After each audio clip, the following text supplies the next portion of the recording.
following is a presentation of Disruption Networks. The Property Sisters of the Mohawk Valley was born when 3 top producing agents with over 25 years of combined experience selling real estate joined forces to take real estate to the next level. We practice with honesty, integrity, and the knowledge to help make the buying and selling process easy and stress-free for all of our clients. We pledge to always make our clients our top priority from start to finish and even after the house is closed. We will always be a valued resource for information and assistance for our buyers and sellers. Our customers over the years have become not only past clients, but great friends. As we join hands together as the Property Sisters of the Mohawk Valley, we look forward to serving our clients and our community and making a positive difference. You can reach us at 315-601-9630 for all of your real estate needs. When it's your hard-earned money on the line that you are investing into a home, it makes sense to choose a proven professional to assist you in making one of the biggest investments you may ever make. Josh's dedication of over 20 years to the home construction industry allows him to bring knowledge and experience to your doorstep. That means you can feel confident and comfortable with his service to you. Past clients love his attention to detail and thorough written reports. By allowing Priceless Inspections to help you make a well-informed decision concerning your property, you will find that a quality inspection is priceless. Follow Priceless Inspections on Facebook or call 315-525-8725. Hi, this is attorney Nick Pasalacqua. The team of attorneys I have assembled at Pasalacqua & Associates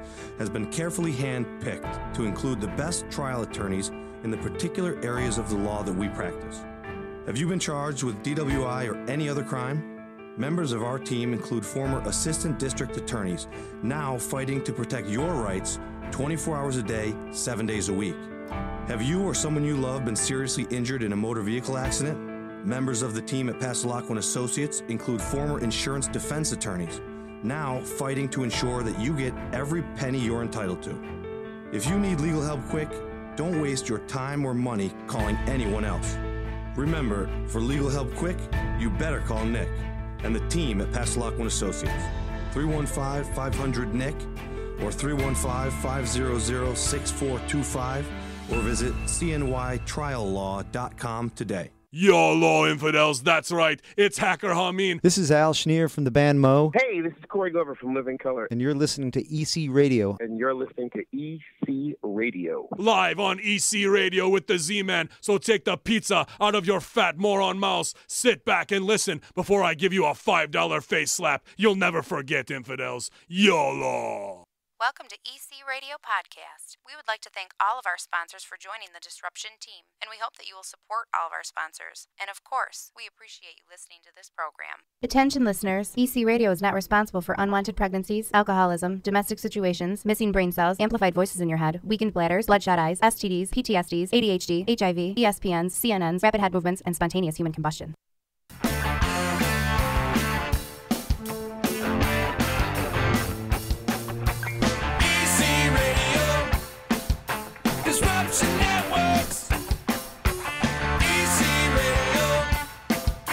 Disruption Networks.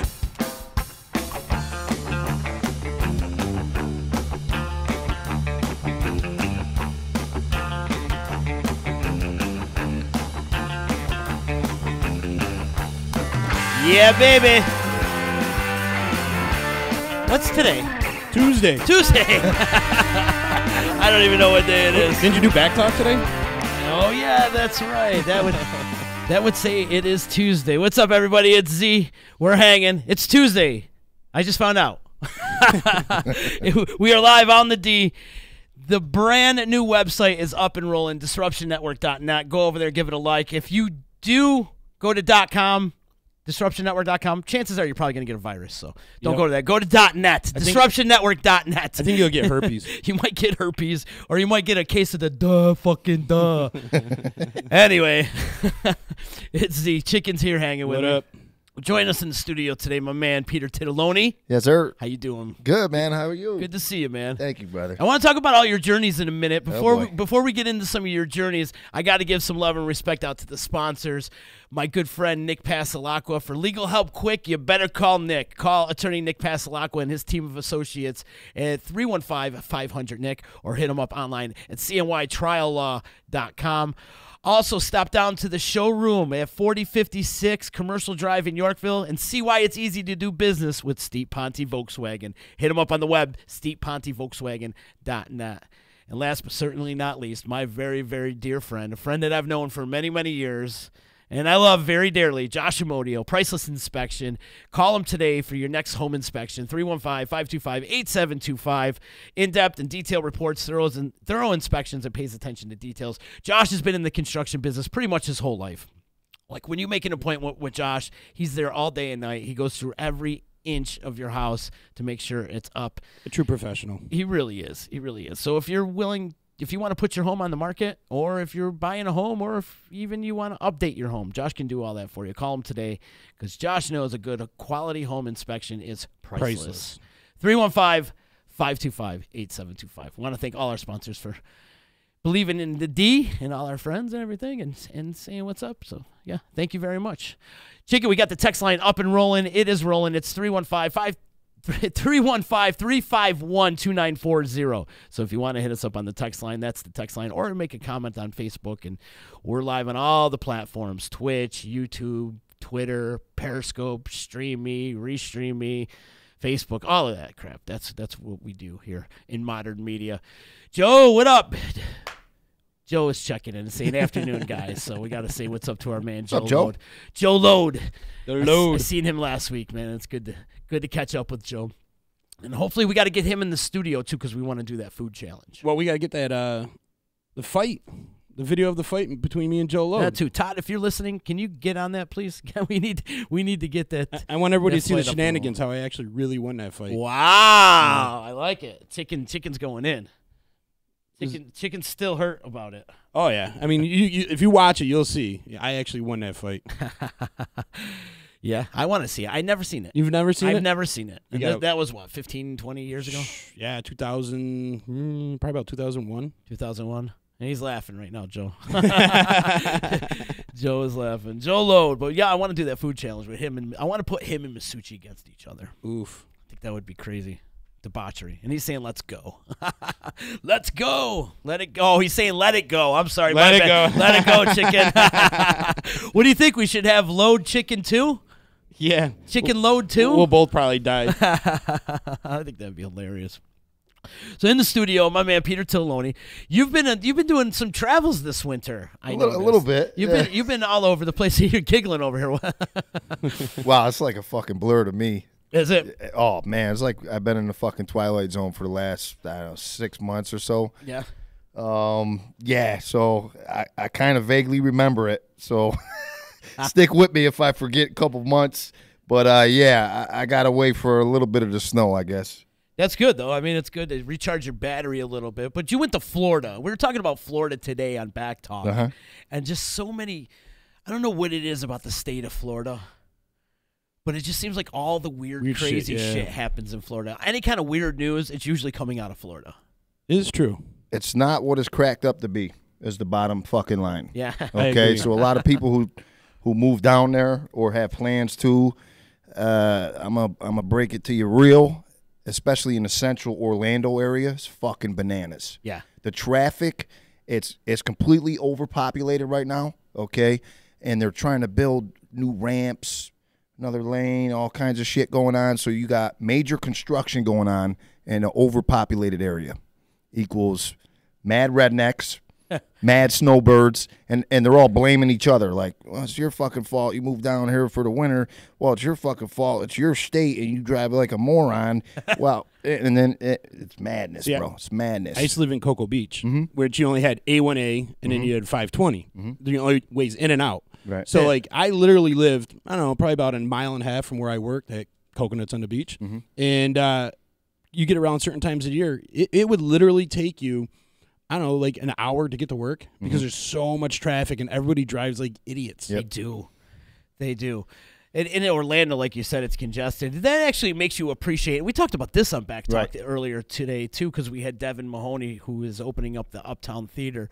And he was living in L.A. for 15 years. And we're talking about L.A. traffic as compared to Utica traffic.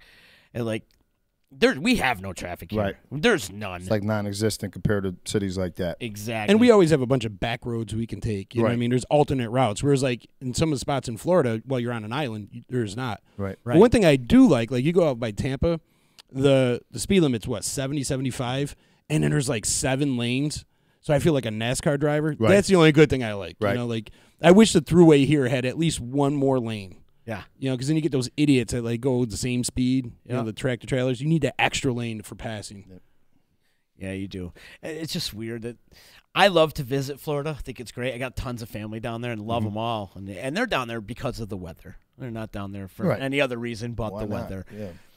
Because they can't stand the snow, of course. Right.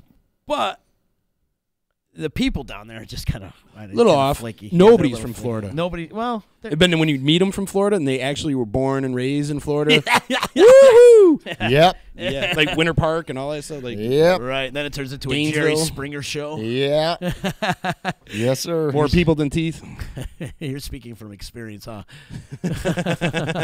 Just in the short amount of time you were down there, huh? Well, that was my 5th time down there. Okay. So- 5th time making a move down there? Yeah. Yeah. Yeah, that was my 5th attempt. And so every time it was been a different city. But Central Florida, that was, probably 10th or 12th time visiting there over the last 25, 30 years. But like I said, it's so overpopulated there right now, they can't handle the boom. They can't handle it. So it spills over to all. So, there's Uticas around Syracuse. Right. Like Orlando or Syracuse. And there's a ton of Uticas, and they're overpopulated too. Really? And the highways there, same thing. So I-4 runs from Daytona Beach all the way out west. I don't know how far it goes. Somebody said it goes all the way to Tampa. I have no idea. I didn't take it all the way. But that's where they start the construction pretty much is in the Orlando area. And it goes for a while. It does go all the way to Tampa. And it doesn't clean up for a long time. So you jump on that, and you think you're going somewhere or you got to be somewhere in 5-10 minutes, not going to happen. Not going to happen. Yeah, you got to give yourself an hour and a half. Sure do. To get anywhere. I learned that the hard way. Even if you're going a mile down the road. I will still take that any day over New York City. New York City is such a clusterfuck. It's not even New funny. York City's bad, but I've been stuck in Miami in traffic. I've been stuck in LA in traffic. I've been stuck in Vegas in traffic. Boston's the worst. Yeah. Washington D.C. I'd prefer New York City over those cities. That I heard mentioned. Atlanta was bad too now. I've never been. Me neither. But somebody said when I speak about Orlando, I say, "Oh man, we got to be in the top 5." They said Atlanta, L.A. still, and I think that's top 3 right there. I think Orlando's in the top 3. Wow. You get to the beltways over by Washington D.C. You're sitting in traffic for hours. I heard about D.C. also. It's I think terrible. they're up there. Yeah. We're lucky though, because you could get from one end of town to the other end of town in about 5-7 minutes. That was the feeling I had. Yeah. Was just like I can't wait to be in this small little city where I know I can go from A to B and have 6 different ways to get there. And even if I pick the main one, it's not going to take me that long. Yeah. It's such a the anxiety down there for me. Oh man, it was like crazy, dude. I was woo. Just sitting in traffic, you want to kill people. My uncle, he worked in the Orlando area. He would call me every day on his ride home. We talked for like an hour, and all he had to go was 15, 20 miles. And and he was used to it. Multitasking, talking on the phone. But the thing is, down there, there's different laws, so you can text and drive down there. Oh, can you really? Yeah. Yeah. Oh yeah. You could talk on your cell phone. Yeah. So All nobody's that. paying attention. In hand, bro. In hand. And you could ride your motorcycle without a helmet.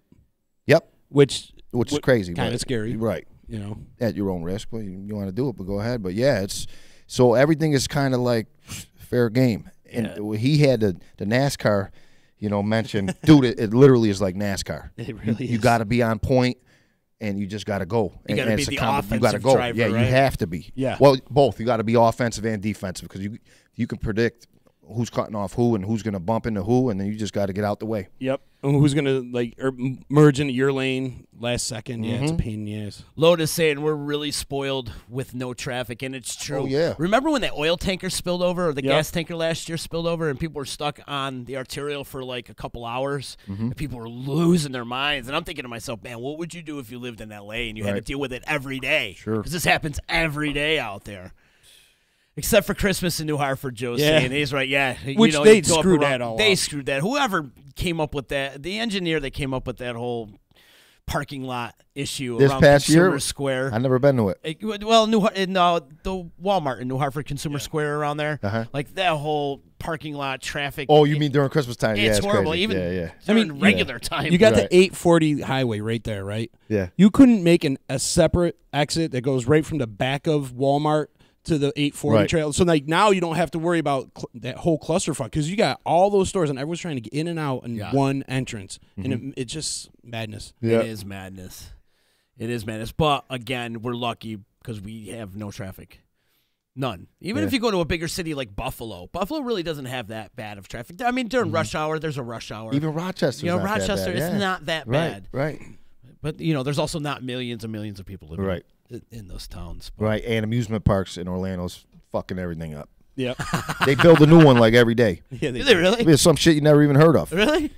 Fucking vacation land, whatever the fuck it is. It's crazy. Trump land. And they're all I hope not. congested. They had to build an overhead ramp for the people at it's either Disney or fucking the other one. MGM or one of those. Universal. They were crossing and it was so congested in that area with traffic, people were literally getting hit by cars. Damn. So, and they were interviewing like vacationers that come to Disney and they're like, oh, we don't feel safe here anymore, so they have to do something. So they had to figure something out with that area. This is nuts, man. We got lost one time. We're traveling through Orlando and we end up on Orange Blossom Trail. I don't know if you ever seen that beauty. Woo! That makes Cornhill like luxury. You're going there. There's bars on the window. There's like hookers on the street. What city is this? Orlando. Oh, okay. And you go down to like Orange Blossom Trail. It's like one of the highest murder rates in the country. Is right on that strip. And we're like, wow, we gotta get the fuck out of here. It's crazy. Yo, the morning news is like fucking Sports Center. They're like, oh, another accident, and then we got another accident, and then a guy drove his car right through a building in downtown. Oh, fucking, what do you got there, Johnny? It's nuts. There's at least 12 to 15 in the morning. When I was down for it was the was it Pittsburgh Steelers versus the Arizona Cardinals. They played in Tampa, so I was down there visiting my brother for the Super Bowl, and we're going to the they do the NFL experience right next to the stadium. You want to talk about traffic jams? Holy shit! Yeah. Imagine it was insane. You couldn't move. It was like it would take you an hour just to get 2-3 miles. Yep, it was crazy. A lot of people are using the Sunrail now. They got the Sunrail. Does that go all over town? No, it just goes from like city to city. Okay. But people are jumping in front of the motherfucker every day almost. Oh my god. Suicide rate down. I mean, that's the quick way to die, I guess. I don't know if I would choose that out of all the ways. Depends to on how kill long you're yourself. stuck in traffic. But they just literally I don't know if they're homeless, but like once a day, bro. Somebody's walking in front of a fucking Sunrail train. Crazy. And they built one, I guess, in South Florida also to try to help with the 95 traffic in the South Beach area. And it's experimental, but the first part of the news that I heard, somebody died down there. So I don't know what it is about jumping in front of these now, was that the same train that they were it was either going to be Florida or it was going to be here in New York. It was going to go from New York City to Buffalo. The high-speed train. Is that the same? Because I remember could be same concept. It might have been the same, because I know they were going to do one here, but I think then they end up doing it in Florida first. The Hyperloop or whatever. Something to that effect. Because I know Elon Musk is coming up with some kind of high-speed rail as well. I mean, in a highly constipated area, it makes sense. You know what I'm saying? Because you have to have an alternative route of transportation. You're not going to walk. You're not going to ride a fucking bike. I've seen people on the scooters and all kinds of crazy shit down there, but it's dangerous. So the Sunrail is an option for you if you want to. If you want to go into down, dude, I was down there 3 months. I ended up going downtown Orlando once because it's too crazy there. I won't even put up with it. I don't blame you. Yeah, wasn't worth it. I don't blame you either. I like Ybor City. Down in Tampa? Haven't been there in like 20 years. I like the West. I lived in the East Coast, and then it was all right. Cocoa Beach area but it's real touristy. And then you go to like Tampa's more of like a city, right? And you go to like downtown Ybor City, which is a lot of bars and clubs and kind of neat little shops. They shut the street down basically, right? You just walk up and down the street, go clubbing. Yep. Was it the Gasparilla? They have a parade that goes right down there. It's kind of a cool little neat. Older style type of town, which I think Florida misses a lot. Like they tear down a lot of old buildings. I mean, I think the Cocoa Beach was founded in 1933. The house I grew up in was older than that. You know what I mean? So there's no history, right? In a lot of that, unless you go to like San Augustine. Right. I was going to say that's one of the historical cities down there. Which is a beautiful city. I'm content hearing Utica, believe it or not. Attaboy. Well, I like the Four Seasons. I do too. I I like just the don't like 4 6 seasons. months of fucking winter. You know, even though it's dragged on to like April, I mean, it was snowing a little bit earlier, but it's starting to get a little bit nicer now. Yeah.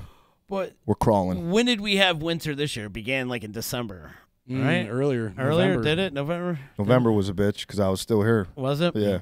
I can't remember. We've had pretty much snow on the ground the entire since November till now. But you know what? We didn't have any major storms. We had a You're couple right. You're here right. and there. First part of the year, we didn't. Usually we get beat up on. It was steady.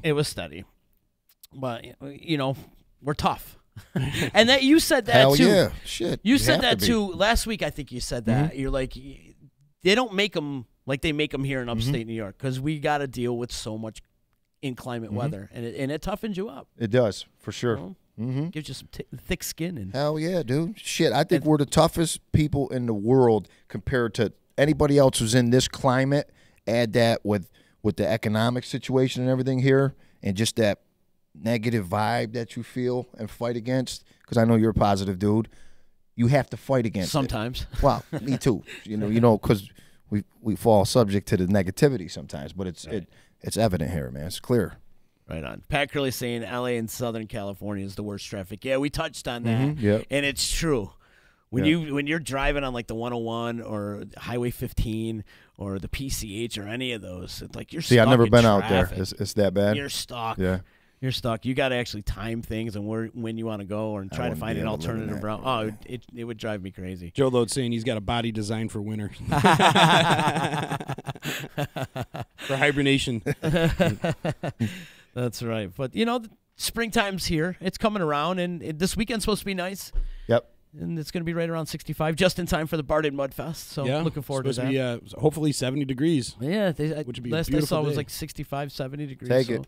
Yeah, we'll take it. But then, of course, next week it's going to go right back to 30. Yeah, right. So you take it one day at a time, brother. But you know what? When we do get the nice weather, you know, because we're cooped up all winter long, and then we get the, you know, rain and the mud seasons both in November and in early spring, we take full advantage of it, man. Yeah. We go out. Like I know I do, man. If it's sunny out and it's nice out, I'm hitting trails. I'm going, you know, tubing, whatever. I want to get out and be outside. Yep. We appreciate summer a hell of a lot more. Oh, absolutely. Hell of a lot more. And then in the summertime in Florida, they're all hibernating. Yep. See, when I go to Florida, I annoy the shit out of all my friends down there because I'm like, oh, let's go golfing, let's do this, and they're like, I just want to sit in the house and my air conditioner. Yeah. Like, are you kidding me, dude? I want to go out. Let's do something. It's beautiful out. I'm on vacation. It's always this weather. I'm like, Yeah. Summer's their winter because they don't go outside in the summer. Yeah.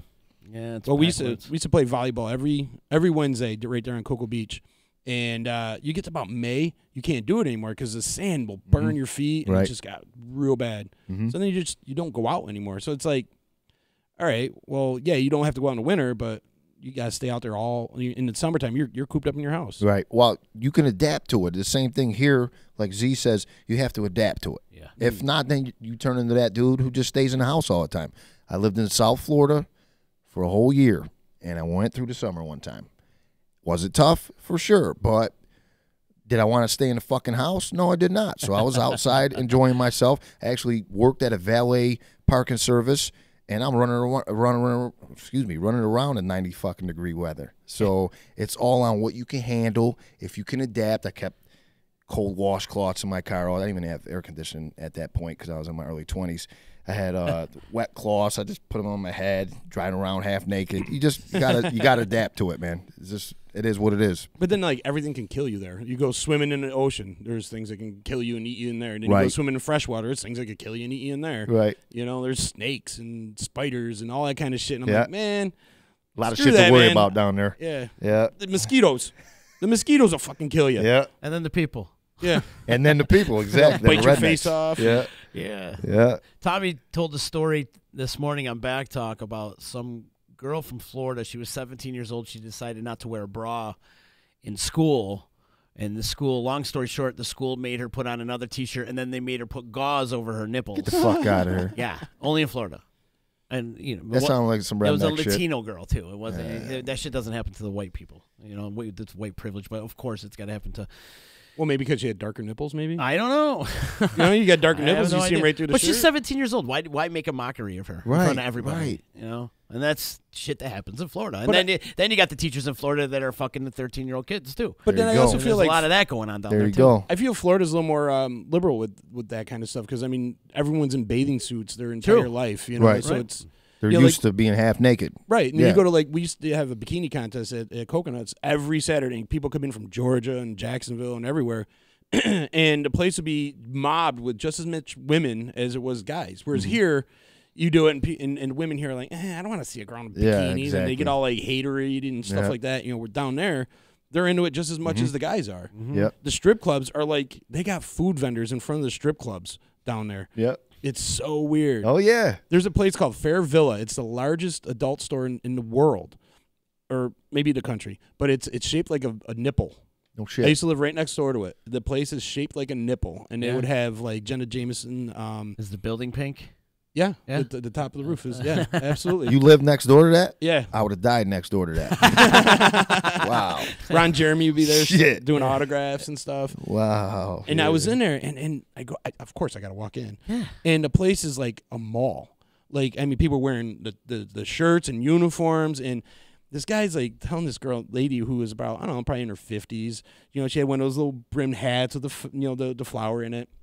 And he's describing how to use anal beads. And he goes, so you put them in the anus, and then you pull them out. Did you take out your notes? And I'm like, start taking notes. Well, I was like shocked because here, you know, you go to like, you know, these porn shops, and it's like these seedy, like nobody, you know, they got a little hideout where you can hide your car, and nobody wants to know that they're there. And like down there, it's like a freaking shopping mall, you know. And he's like giving hands-on instructions how to use anal beads. I was like, wow, this is weird. Very informative. Here in Utica, they build a fence around the adult bookstore and shit, you know, so you can't see who's going in. Yeah, they got one of those things you can put around your car to make it look like a different car. Yeah, license plate cover. I'm not here. That's not me. That's not me. Yeah, it's a whole different world from down there to up here. Sure is. That's for damn sure. Oh, the one shit I heard this weekend was about the rehab centers scams down there. Okay, so Florida's supposed to be like the rehab state where you go to clean up. Okay, what?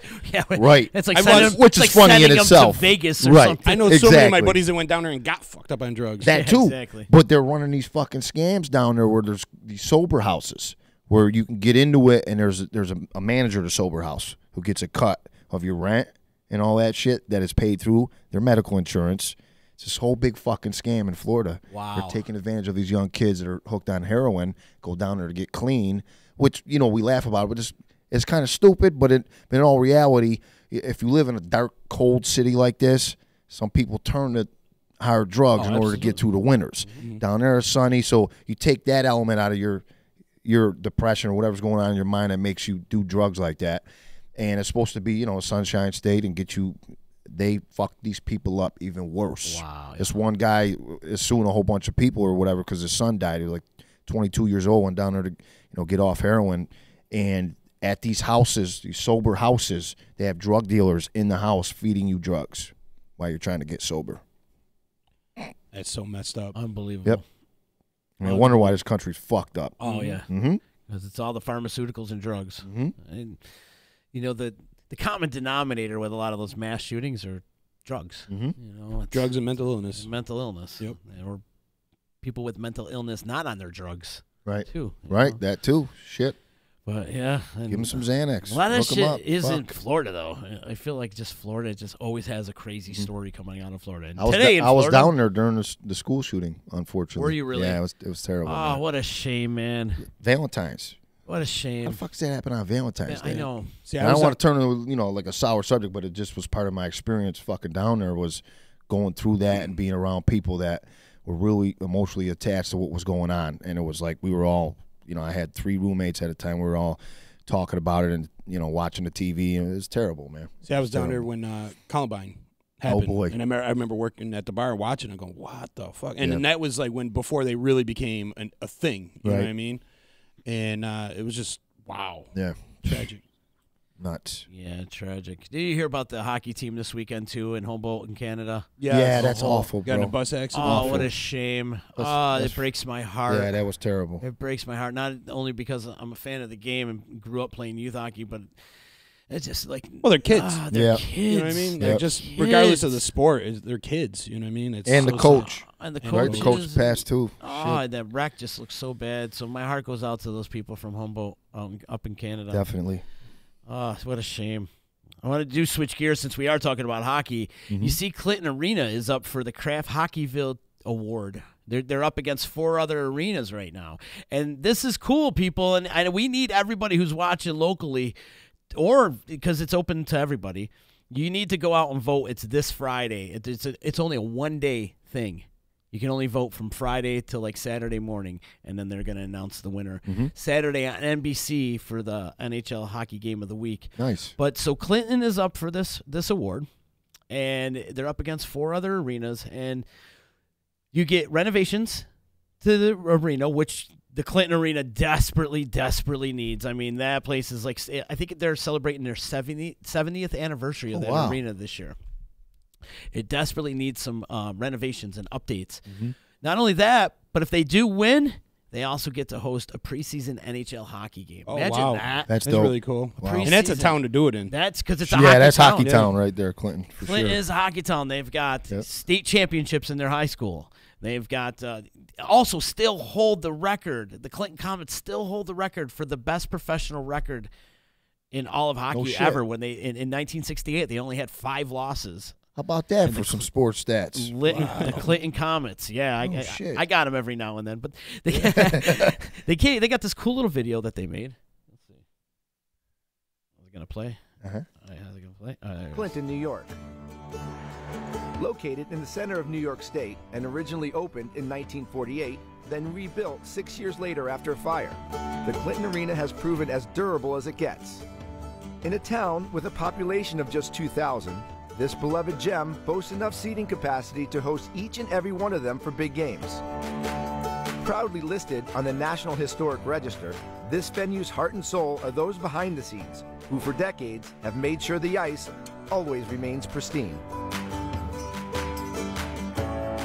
And now, on its 70th birthday, this venerable rink seeks your vote to make sure that hockey dreams continue to come alive in this small town with a big arena and a bigger heart.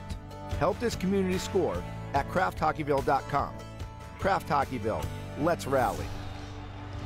So what you got to do on Friday is you got to go to crafthockeyville.com and you go and vote. So this is happening on Friday. People, we got to get those votes in there. You got to vote. Go Get out vote. and vote. Go vote. This is kind of important, especially for the area. And like I said, that arena desperately needs an update. 70 years old, and I don't think it's ever had an update. That surprises me, though, being in the area of Clinton, where they, usually they have a little bit more money in Clinton. Right. And they take care of stuff like that, which True. I'm really kind of surprised. Especially with Hamilton College right there. Right. Well, Hamilton has their own rink. No, I understand. Oh, do they? Yeah. I was going to ask. Yeah, they have. Do they their have a own hockey rink. team? Yeah, they're Oh, great they do? too. Oh, no Division shit. 3 team. They've always been good. Okay. The biggest star to ever come out of Hamilton College, Guy Bear, if you ever heard of that goalie. Sounds familiar. He's from Yeah. back in the day. Yeah, he played at Hamilton College. Do they play UC? Yeah, they play Who each other wins? a lot. It's kind of back and forth. Okay, cool. Lately, I think UC's been having the upper hand, but they do play, once a year, twice a year or something. I like getting hockey information because I'm ignorant in hockey. Are you? Yeah, I'm terrible. You're terrible at Yeah. it? The playoffs start this week, too. Okay. It's Well, I coming know up it soon. runs congruent with basketball. So Yep, I know yep. basketball's starting this weekend, too. Yeah, exactly. Yeah. They That's both the go only all way the I know. They both go all the way till June. Uh-huh. They run almost the same exact. Yeah, it's the same schedule. So it's easy to remember. That's how I remember it. I'm Now, a basketball and fan. I think they both play 82 games. for Do the they? year. 82? Yeah. I'm pretty sure it's 82 games. And for see, hockey. that's why I feel like that, like hockey and basketball, there's always a lot of games on. And that's why I wonder, why, like baseball, there's so many games. Like if they switch to an 82 game, I mean, I think you'll put more fans. Traditionalists will never go for it. I think 82 isn't enough, actually. 162 is a lot. Yeah. Maybe if they did 120. Yeah. Maybe because somebody talked about 155 155 and they shit on that because it's just 155? the traditionalists. The stats would be all fucked up. Yeah, but then yeah, I get that point of it, but you have to play your guys within your division, though. That's the thing, and you have to play them so many times. Like with the Yankees and Red Sox play each other 19 times. That's insane, though. That's insane, and because I don't think it is because it's like you. Okay, so the Yankees destroyed the Red Sox, right? And before you even have a chance to even soak that in, they're playing another game, and then the Red Sox will beat the shit out of the Yankees, like the next day or even the same day. You know what I'm saying? And, like, to put fans in the seats and to make more money, I feel like they should cut down on some of the games and make the games that they do have more eventful. You know what I mean? That's a football mindset. That will never. I can see what you're saying because It'll that's never happen. how popular football is and why most Americans' top choice for a sport is football because it's once a week. You got 6 days to look forward to it. It's the hype around that one game, and then it starts over again after the game. Right, and it's 16 games, so each game means more. Right. Well, I think football's I oversaturated though. The Thursday game, the Friday game, the Saturday game. There's just too Yeah, many. but look how many I like it back to like just Sundays and Mondays. Really? Look how many See, I'm a freak. I kind of like that extra Same day. here, but they don't add more games. It's not like they added more games to play. Those They Thursday games blow, by the way. But they need to do better. But you look at baseball. Like how many games are in baseball are in 1 week? There's a lot. Well, you're playing 5 days a week. Yeah, pretty much. at least. You You know what I'm saying? 6, Like, 7 sometimes. So when you go to a game, I mean, you could go to a game on a Wednesday, and the park is pretty much empty, except for maybe Yankee Stadium. Right, yeah, But you go to like Yankees these sell smaller out, yeah. markets. Right. No, they're empty for sure. Yeah, I agree. They definitely are. Yeah. Hey, I think 162 is it a long season? Hell yeah, it definitely is 100%. 80 like an 82 game season that would never really work in baseball. Yeah. I can't see that ever working. Right. Even if they cut it in half, you know, like well that would be 82 or 81 games. Even if they cut it in half, I can't see that even setting up for the playoffs. Yeah. So there's not enough time there to set It works up in for the playoffs. basketball and works in hockey. I mean, there's But always more teams in baseball. We got to go through both teams, you Yeah. know, because now you got interleague. Interleague, play, yeah. You know, and you got 3 divisions in each conference, you know, in each league. And there's, how many? 7 teams in each 6. Yeah. How many teams are there in baseball? I want to say 30. Yeah, 32 maybe. I'd say there's 32 in football. 32 maybe, something like that. He's counting. And 30. He brought the USA Today paper. No, the OD, and they fucking charged me $1 for this shit. When the fucking OD go up to $1 for this fucking You should garbage? go ask for your money You're back. shitting me? You're better off buying Charmin. Yeah, exactly. No, it's 30 on the dot. It is 30 teams. Yeah, 30 teams. Yeah. Yeah, 82 games, or even if they cut it in half like that, it just really wouldn't be able to make up all the storylines that go along throughout the year. Yeah. You know, there's just so much. I that just goes don't along get with it. I mean, there's just as many basketball teams and football teams. Yeah, but all the basketball teams only play each other like once. No. And it's a high endurance sport, basketball. A lot of laying All right, back, twice. The chilling Knicks in are baseball. playing the Lakers, twice a year? I think the Celtics and the Knicks play each other like. Well, they're in the same conference, but I'm talking if you're in different conferences, they only play each other like twice. Yeah. Where like if the Yankees are playing the Yankees and the Mets play each other like 6 times a year. Yeah. If not 8. Yeah, but you know, on do like you 4 really game need to sets. have to play each other 8 fucking I want times? it. Yeah, hell yeah. I don't know. I just think You just think it's hate baseball. No, That's I just your think it's thing. oversaturated. Like each win doesn't mean anything. You just keep being a Every hater on game baseball. counts. They don't Every mean game anything when counts. you're playing 160 something games.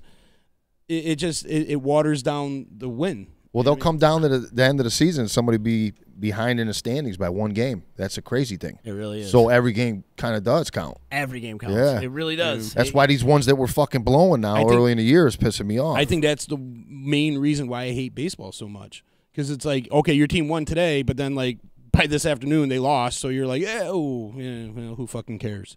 You know, then the next day they can win again, and then later on that You just like being a hater, period. No, when my team wins, I want to at least soak in that win. You know what I mean? Like football, you got at least a week to kind of like, yeah, we won. Basketball, they might have a game the next day, but then like, you know, you might have a couple days that, you know, before they play another game, and you can kind of soak in that win a little bit. Whereas like baseball, you'll have the 2 games on the same day. Right. Or But 3 games. Load sometimes. brings up a great point. More games they play, the more chances you get to go to a game. Yeah, but then you sit there you go. But then you sit in an empty stadium. So you can when you're sitting in an empty stadium. I've sat in an empty stadium. I'd rather before. sit in an empty It stadium. bounce all the way around. You get a Yeah. different perspective and different seats and stuff. I love Right, that. yeah. You know, And then Joe Lode's saying he definitely wants a rematch now. Chicken. No, you don't. No, you don't. Trust me, you don't. Joe Lode wants to fight for the power of baseball. Attaboy, Joe. Trust me, Joe, you don't want to go. I'll do it, but you don't want to go. I'll win for sure this time. Yeah? I won last time, but he's still got I need to know the story behind this because I feel like I'm in the dark. You guys fought in like a local celebrity boxing match? we did a local celebrity Exactly, boxing match a few years back with Bill Keeler. Okay. And I worked for Fox at the time. Joe was with Keeler.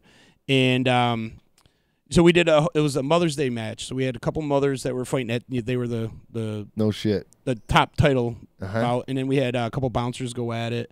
We had a couple musicians, Rocky Graziano versus Sam Famularo. Who else was there? Gooner versus Mark Piersma, and then me and Joe Lode, and a couple bouncers. That's right. It was Brock versus Sequin, and it was fun. No, it was a good time. Our boy Paulie Randall was in my corner. He was my my coach. How many rounds you go? 3. Nice. 3-round fight. He belly splashed me out of the ring. Like literally, I was holding on to the ring so I didn't fall out of the ring.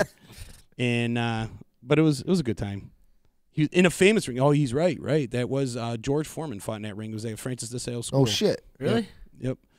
And George Foreman fought at Francis. He fought in the ring that's in that same ring that's there. Where'd they get it from? Shit if I know. Well, it was like a boxing. They had a boxing school there for a while. Yeah, the Utica Boxing Academy. Is it still there, right? I have no idea. I don't know if it's there either. I know it was there for the longest time after they closed it down, the school or whatever. Wow. Joe made a bet that he would donate. Oh, he said, and Sugar Ray. He said he would donate $50 per round that I didn't get knocked out. So you ain't knocking me out. So we went at it, three rounds. I'll let you watch the video, and then you could judge for yourself. Well, we do have the tape, but we need to convert it to digitally, because who has a VCR anymore? I have a VHS to DVD converter that you could borrow if you need to convert it to a disc. I want to put it up on YouTube. Yeah? I want to put it up on YouTube and get it out there. We've been talking about this for over a year now. We got to get it out there. And I haven't seen it in forever. Well, Rock had given us the VHS tape. So somebody recorded with an old school fucking No, actually, they produced it. And it was a produced tape where you okay. can actually buy in the stores, right? Oh, no shit. Yeah. Okay. Because Fox TV was part of the event, and along with the Keeler Show. So we not only was it was crazy because remember Nelson and Hirsch? Yeah, Hirsch and Nelson. From OUR, yeah. Well, Nelson worked with us over at Fox. So he and Bill Keeler did all the commentary, and then which is kind of weird because I grew up listening to both of those guys over the years. And they competed against each other for right, years. exactly. So it's kind of cool. And she said, I have a copy of the media partners to convert it to CD. Oh, there you go. Cool. So it was, I think we had 500 people in attendance. And then it was also we broadcasted it, and then we made. It was on TV too. Oh right? yeah. It was on Fox TV. Yeah, I want to see it because I never seen it. I remember hearing about it, but I never got a chance to see it. We just need to. I actually challenged Joe. Oh, you did? My thing was, I was playing football at the time, so I was about 216. Would he bang one of your girls or something? No, it was just, I worked for Fox. He worked for Keeler, and I was like, you know what? If I'm going to fight somebody, I want to fight somebody bigger than me. You know what I mean? Because that boy, I want to fight a little harder, and like if I lose, people are like, well, you outweighed by 100, and if I win, okay, I beat a dude I outweighed me by 100 pounds. Right. So I challenged Joe, and we staged this whole thing where we got into a fight on air, and so everyone actually bought into it. I come back, my boss is like, dude, what happened? So it was all a work. you made it all a work. Oh yeah. So you guys were. I love Joe. Yeah. So you guys were fighting on air, after the microphone shut off, where you're like, all right, that was great. Yeah, it was funny because straight WWE style. I was like, take a swing at him, right? So when I did, I reached over Frank McBride and I swung at him and I hit the mic really hard, and then so you hear this, and and it was on, Bill was recording it too. So it was video? Yeah, so I literally had to swing and hit him, and we get off there and everyone's just real quiet looking at us going, oh my God, what happened? Chicken, are you okay? Linda comes out, she's like, what's going on? What happened? Then Joe comes out and we just start laughing and laughing. We're like, you son of a bitch. And my boss was she calls him, she's like, what happened? You're not supposed to do that. What happened? I'm like, it was all staged. Don't worry about it. Then we go to the bar. I run into him at the Bullet, I believe it was. And people are like, Joe Lode's here. Joe Lode's here. I'm like, oh, shit. So we see each other, and we start, like, going at it in the bar. And the motherfucker throws a shoe at me. Like, who the fuck throws a shoe? So he throws a shoe at me, and, like, we staged this whole thing at the bar. It was great, man. It was all a work. It was fun. Nice.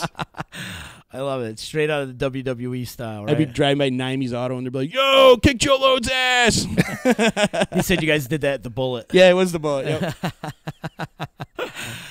We do need to watch that tape, though. I want to watch it on air. I want to do it during the show and kind of go over. And some of those bouts were that. pretty good, man. Oh, yeah? Like the Brock and I don't even care about the other bouts. I want to see you and Joe go at it. Well, yeah, that's fun too. Well, Brock got his nose broken like the second round. Oh, yeah? And kept fighting all the way through the third. I was like, wow. Oh, wow. Oh, shit. That's a beast right there. I'm sure that was a hell of a lot better than WrestleMania was this past weekend. Why, was a dud? Oh, it was bad. It was Yeah? horrible. Oh, no shit. Really, really bad. Did Rousey, was she in Actually, it? she was the best. There was Oh, shit. There was 3 matches that I really enjoyed, and it was Charlotte Flair versus Asuka, which was unbelievable. Okay. Though her Asuka going into this match has been undefeated, and then they just totally threw out her undefeated streak by her losing to that. Oh, shit. Usually you figured they'd give her the belt if she's going to be undefeated. I mean, Right. they did that with Goldberg and Brock Lesnar and all these other people, but Asuka, Charlotte ended up winning. Great match. That match was the match of the night. And then Seth Rollins winning the Intercontinental Championship in the 3-way ladder match. That was good, or a 4-way ladder match. And then Rousey and Kurt Angle against the Stephanie McMahon and Triple H.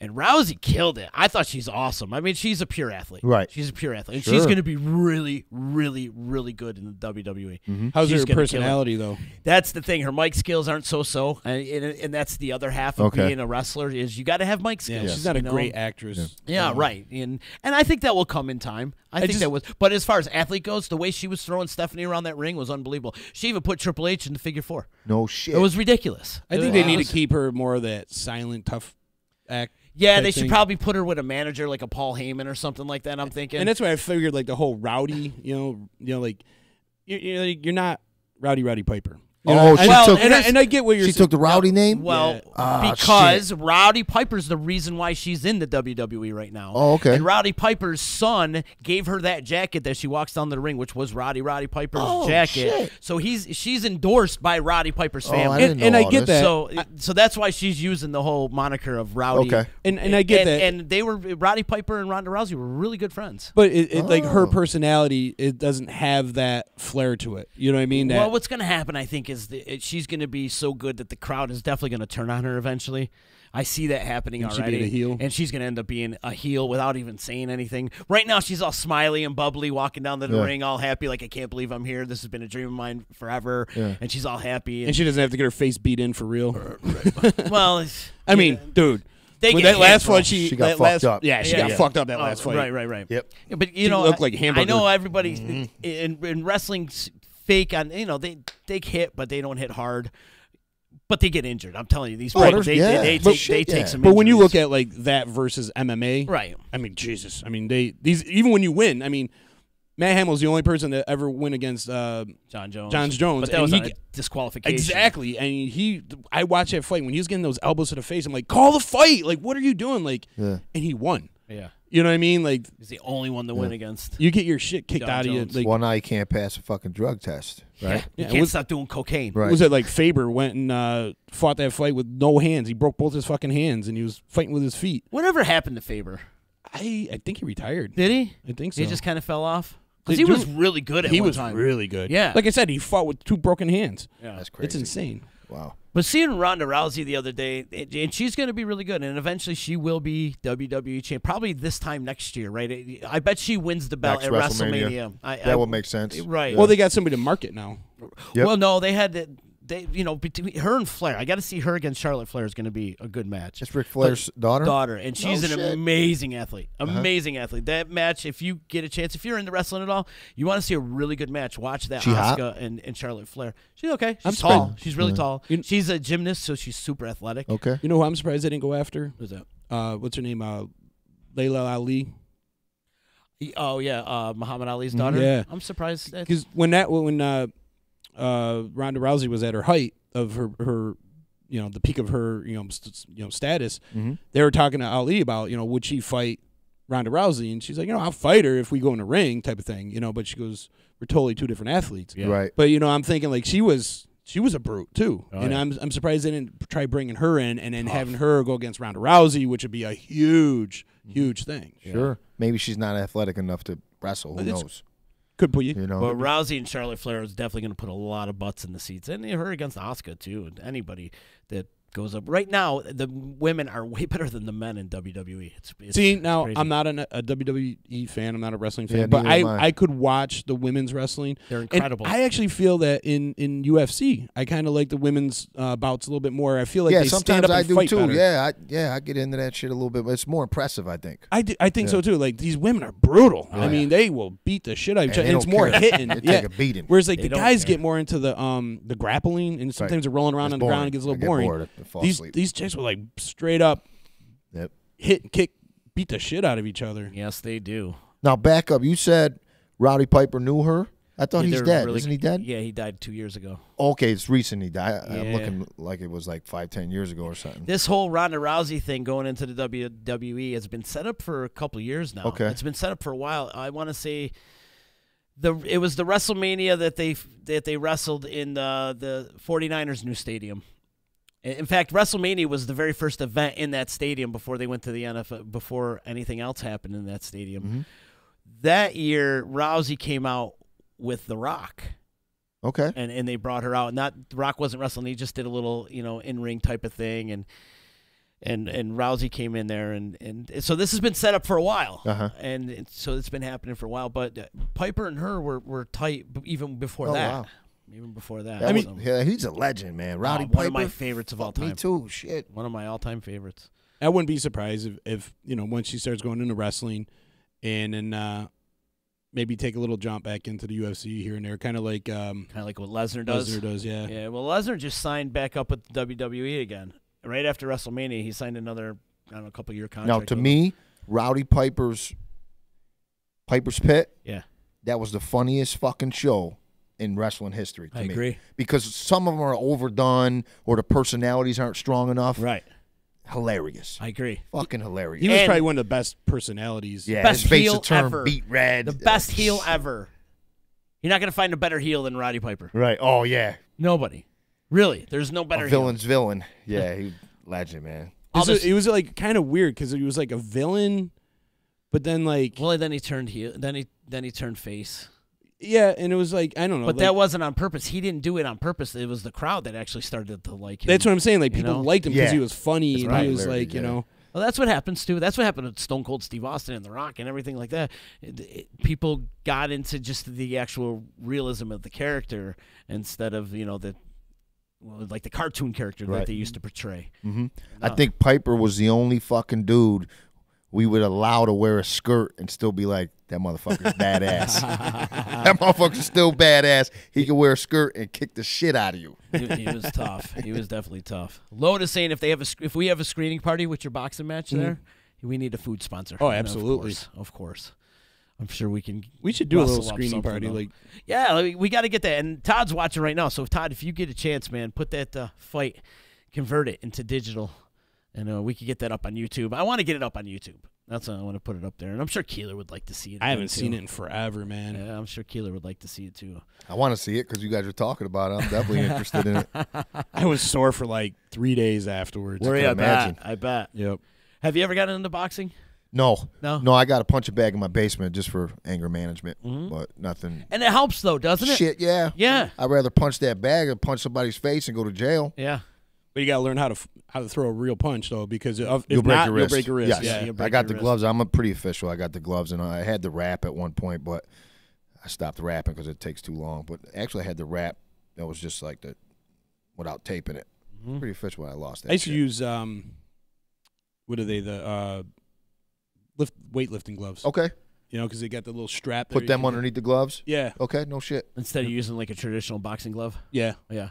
Or they got the bag gloves too now. They're smaller. You can just get right around your wrist. Right, sure the little secure. 6-ounce gloves. Because you're right. Those wraps, they're pain in the Yeah, ass. I love watching my buddies when they come to my basement. They're like, "Oh, you got a bag?" I start punching the shit out of it, and the fucking knuckles are all red because they think they're tough guys. I'm like, "I got gloves over there, buddy. Yeah, I'm all right." Do you have like the leather bag or do you have the old canvas? It's the old canvas. That's what I had. That will rip your hand Oh, up, it'll rip too. your knuckles right off, bro. Yeah, it right will. off. Yeah. Now, when they wrapped your hand for that boxing match, how long does it take for you to get your hands wrapped? It's a few minutes. It probably take about 5-10 minutes. Yeah. I used to do it. I used to do boxing when I was a kid. We used to go to the Rome Boxing Association. So I kind of knew how to do it, but like I said, Paulie was in my corner, so he helped me wrap it up, and he's boxing the Marines and stuff like that. So he helped me with that. That was cool. And there was another kid, Baus, I think it was in the corner as well. Yeah, that sounds familiar. He used to be Boxing kid, yeah. I forgot his first Utica name. kid, yeah. Small kid though. Like you wouldn't think like, oh, it doesn't look like much, and then this kid light you right up. Yeah. I think he fought at the Turnerstone a couple times. I think he kid, did. Yeah. Yep. It was fun. It was an interesting event. And my dad was up in my corner as well, and it's kind of funny. I had my buddies from the football team there and rooting me on and shit. It was a good time. Nice. Lotus saying Jason Baus. Oh, is that his name? Okay. So, yeah, that sounds familiar. I just remember the last name. Yeah. Man, that was almost 20 years ago now. Yeah, your blackout years. Yeah. Dude, I did too after that fight. Too. I don't know, I got like dizzy and fucking threw up afterwards. Did we discuss Conor McGregor yet? Yeah, well, we did at the Tomato Pie Fest. But we didn't discuss it here on No. EC Radio, did Crazy we? bastard. Like, what the heck is wrong with you? You got the world by the balls. Like, to me, I thought that was like maybe a WWE work or like a WWE promo gone bad. Right. Like maybe they had it staged, but it like he. But took he's it too nuts far. though in real life. He's nuts. Right. So I was like in the middle. I was like, I don't know if that's real. I don't know if it's fake. But if you stage something like that, was there legal action taken? Was he arrested? Yeah, he was arrested the next day. But part of me is kind of like, I want to know the backstory. Yeah, there's definitely a backstory. I want to know the backstory. Well, he had beef with the one guy. He was I don't know the guy's name. I'm not really following UFC much. But there's got to be some serious beef. I mean, because like we see McGregor talk some shit to people, and we've seen people try to get under skin. Like what's his name there that you got in the boxing match with? They were going back and forth. Yeah. They're going back and forth quite a bit, jawing at each other. But that was all staged, too. I get it. They both were laughing all the way to the back. And that's what makes me wonder, though. Like, he's a guy that can take it to the ring, not get into it. Like, I mean, these guys are, like, right in each other's face during the press conferences and shit like that. Yeah. Now, to tell that you're going to put out a hit on somebody, like the Pikeys in the movie Snatch, that's what he reminds me of. Right. Like, straight up, like, Brad Pitt's character. But what caused you to like organize this shit and put out a legit hit on somebody like that? Yeah. Part of me is like, man, that's pretty badass. But the other part of me is like, what an idiot. What an idiot. You got the world by the balls. You're a multi-millionaire. You're a professional. Act as a professional. Right. You got kids that look up to you. So maybe it was staged then, because it's the opposite of what the fuck you should be doing at that time if you're him. Like, why? Yeah, I mean, he hurt the one guy. The kid couldn't fight the next day.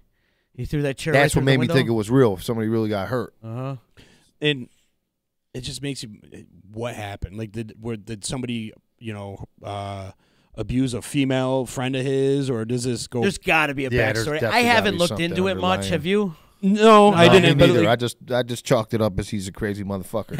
Exactly. Let's just say like that guy, like hypothetically, like there was like an assault on a female or something to that effect, and this is his way of saying, well, I'm going to get you, motherfucker. You know what I mean? Like, then I'm like, all right, I can respect that. It could, yeah. But, if this is just some feud where they're talking shit to each other, I just can't see that being the case. To take it that far, man, to me, it's got to be something serious. Classless. Did you see the Duran movie?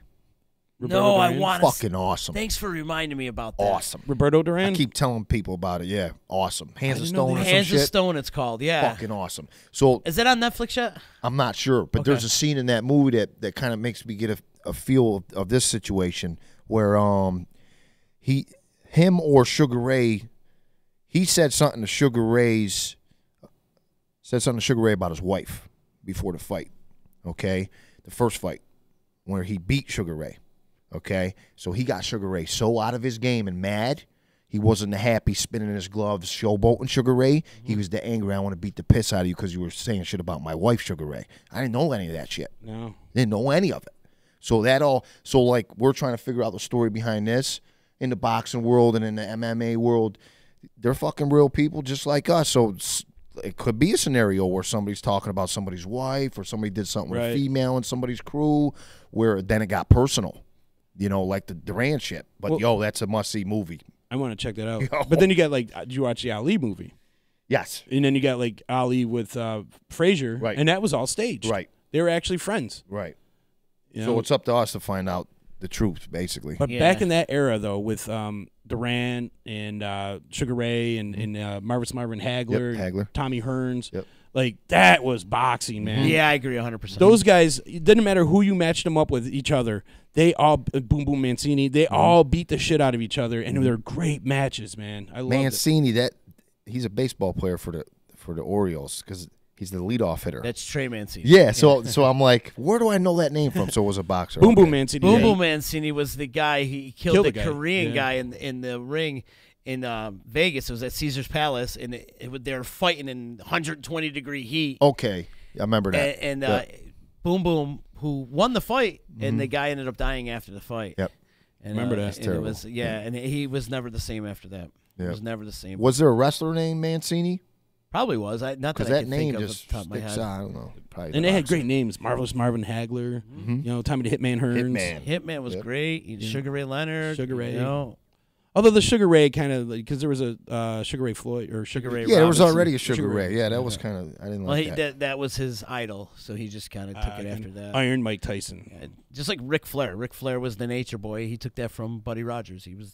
Because that was his idol. Yep. But boxing back then, that was everything. I was a huge Tyson fan. Oh, yeah. Me too. Yeah, me who too. wasn't? Dude, he was a beast. Grew up in that era. Who wasn't? And nowadays, who's relevant in boxing right now? Right.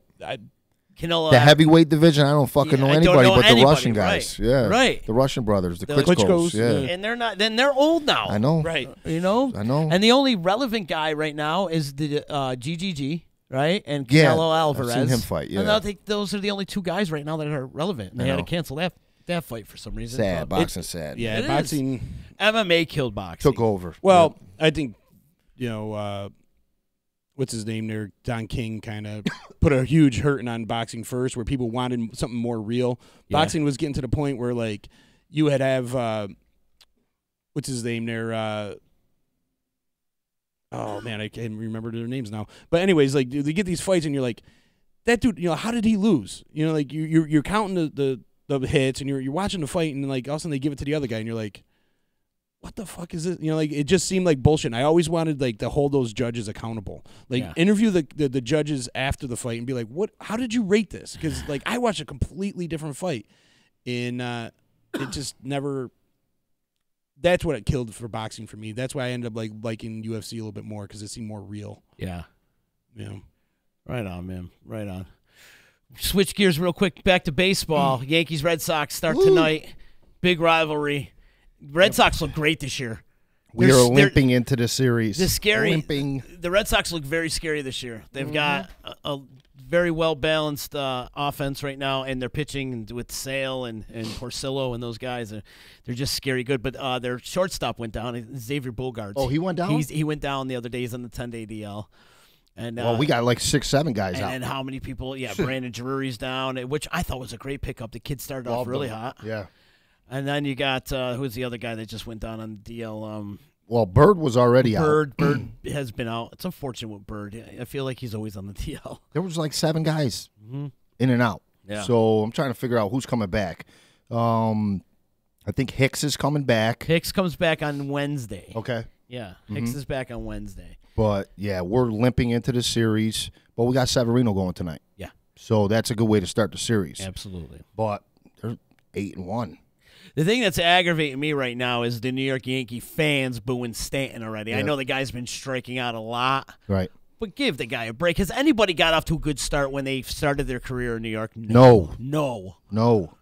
Maybe Matsui. How disrespectful in his first home game, he goes 0 for 5, and you want his head already. Yeah. That's ridiculous, Come dude. on. Give him a series at least. Give him a couple months at least. That's even ridiculous. Give him right. So That's not he's even putting 2 up, weeks into the season. And the announcers for the Yankees, I don't know if you follow these guys like Michael Kay. Yeah, all the time. He is a constant statistician. Right. He will let you know when somebody's in a slump, like every at bat. Yeah. Oh, he's won for his last 21. Oh, and he'll keep going. Like, dude, I watch the games. I know he's won for his last 21. You don't have to tell me 22, 23, 24. I'm following the same fucking game as you, Michael Kay. So he's going to make it worse. All these typical New York City, because I'm a New York fan. I'm not a New York City fan. But those fans are a little bit more cutthroat than us upstate fans. They really are. They want fucking results right now or yesterday. They don't give a fuck about what you're going to do in the future, what your baseball card is going to look like, because he's still going to hit 45, 50 home runs. And he's still going to have over 100 RBIs. Right. Yeah. And he's going to he's going to give us what we're paying for. Right.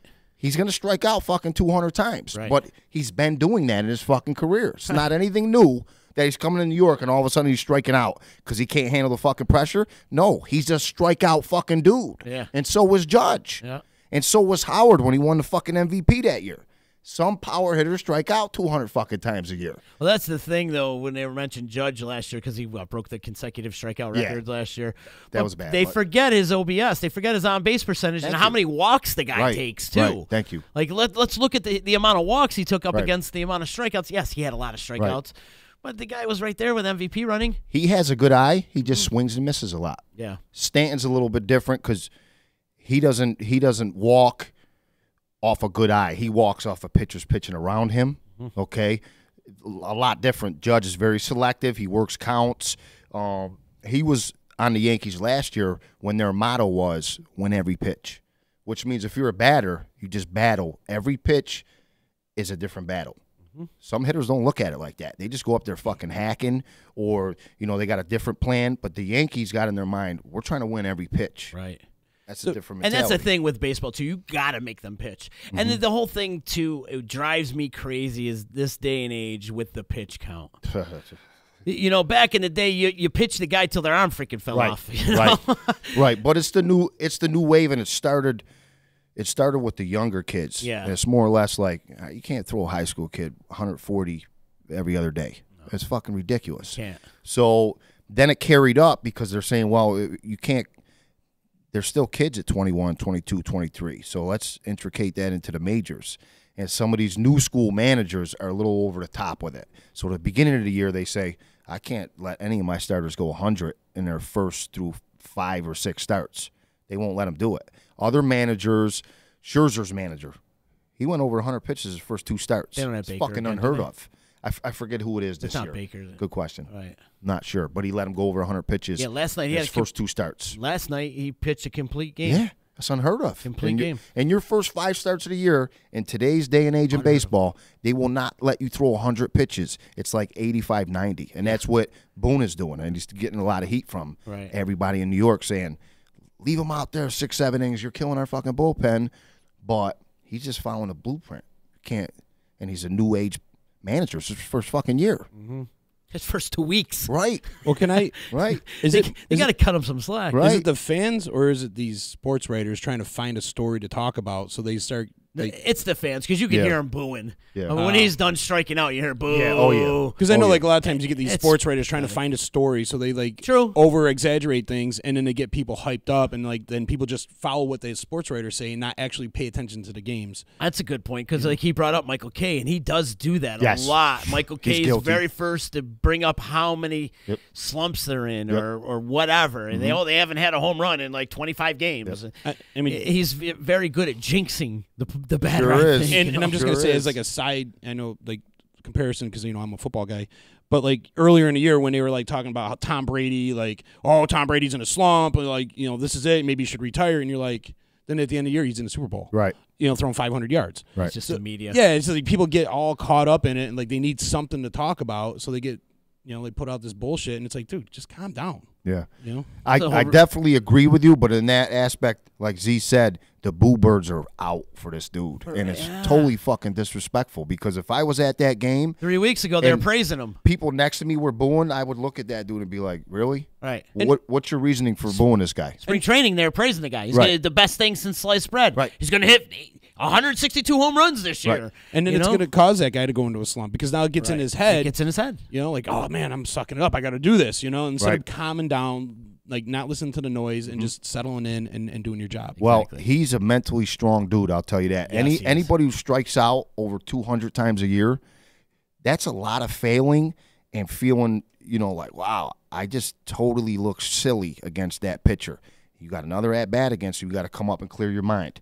Or you go 0 for 5. Now you got to wake up the next morning, erase that game, come to the ballpark ready to work. If you're not, you'll go 0 for 5 and strike out 5 times again. And that's where your teammates got to really kind of hold you up. That too. You know what I mean? Your teammates got to be like, don't listen to them. You're doing good. They do your thing. And they're used to it because they're all on the grind together. Right. Baseball's the hardest fucking sport. I don't care what anybody says. This is the grind. It's the grind, and it's as a hitter hitting that baseball, squaring it up. That's why they call it a game of inches. You can hit the fucking ball, but you have to square it up to get a hit or a home run, and then you can square it up and hit it right at somebody and do everything right. The second hardest thing to do in sports, you think, is hit a 95-mile-per-hour. Which one? A hole-in-one. Okay, I agree. A hole-in-one. I agree. And you're only gonna get a hole-in-one on a par 3 anyways. But. Yeah, as far as like swinging at a baseball coming at you 100 miles an hour, I mean, and that's the other thing too. These pitchers are coming at you 100 miles an hour now. They throw harder now. They throw way harder because of all the technology and their conditioning and their strength coaches. You notice all these pro players. They all have conditioning coaches now. They all have personal trainers. Right. So they're coming to the game stronger than ever. Put the variable of the pitch count in there too. Maybe taking care of these kids' arms are allowing kids to throw harder. Yeah, it'll save you a little bit. Yeah. Yeah, but how do you think a pitch count really helps a pitcher out? Because adrenaline is a motherfucker. So you're on the mound and you got 90, 95 pitches and you feel like you're good because you're in the moment, okay? And I see what you're saying. What's another 10, 15, 20 pitches? Well, when your muscle's completely exhausted, a lot of bad shit can happen. Yeah. You're going to tear some stuff, or you're going to create some tendonitis or something that could probably last for a long period of time. So it depends on the build of that person, their past injuries to that particular muscle. But I'm a believer in, anything over 120 is ridiculous. I don't believe in the 100 being that scary. Oh my God, 100 pitches. I don't believe in that. But there's got to be a line somewhere, and I've seen.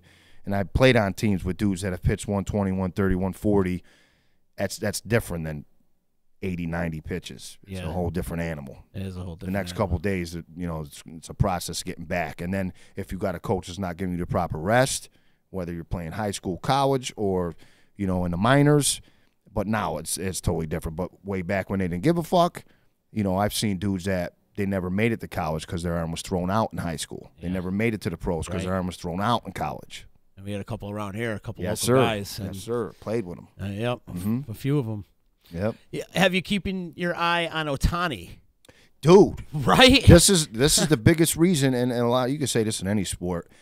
You just use your spring training, your preseason to just get into the routine, and your stats don't mean a motherfucking thing because you look at his stats, they were disgustingly awful. In spring training. Yes, and he was overmatched, to the point where they were like, what did the Angels do pumping money into this kid? And they thought he was going to be a two-way player, hit and pitch. To the point they were ready to take him off the rotation and just to leave him as a batter. He looked awful, both. So you were like, what are they going to do with this guy? And the Yankees were looking at him too. Yeah. I think it's awesome. I think the game needs more people like this because in college, there's a whole shit ton of coaches that'll say, you were an awesome hitter in high school and a pitcher, so we'll let you do both in college. And then when you get to the majors, the coaches say, nah, traditionally you can't do both. Well, why the fuck not? Right.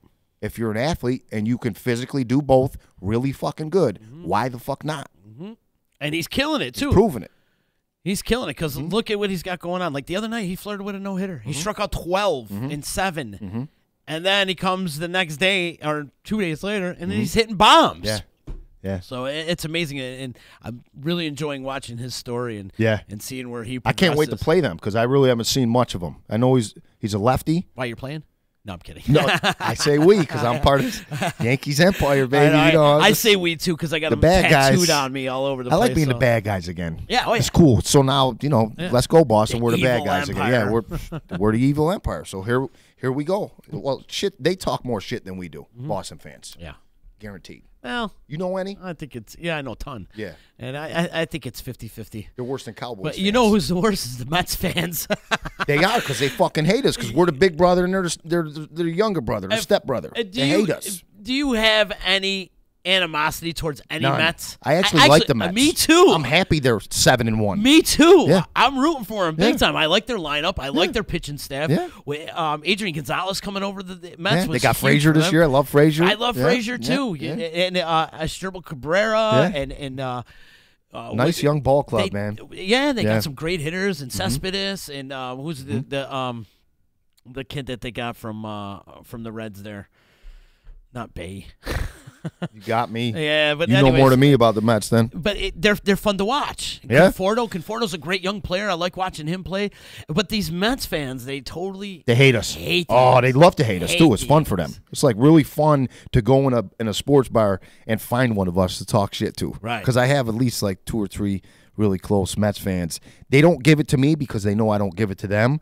But there's other Yankees friends in that circle that I'll just stand there and I'll watch them go back and forth, and I'm like, why? Is one's fellas? last name Nuccio? No, he's not that bad. But he gets in that. Yeah, he can get bad.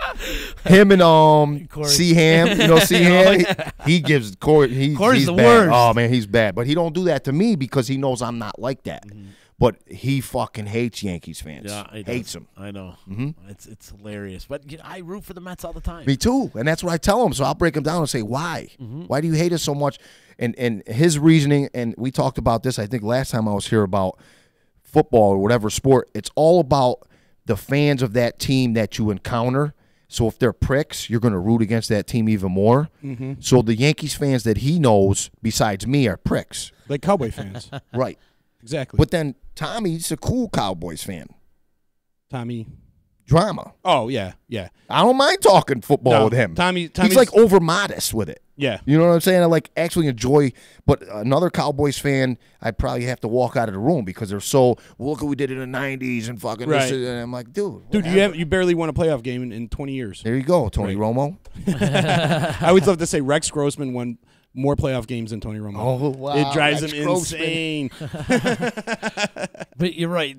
Some of these Cowboy fans, they get a little out of control, and the Red Sox fan as well. But we're all passionate about our sports team. Yeah. So when it comes down to it, and it's good to have sports so you can get away from everyday life. Right. You can actually escape and go watch a ball game, or that's why we love sports so much. Listen, man, I got to get out of here, but I had a great time. Yes. So I got to come back again. Please. Because I told you I was going to say 45 minutes. Yeah, and we've hour and 15, but it's like 5 minutes to me because we're having fun talking sports and bullshit.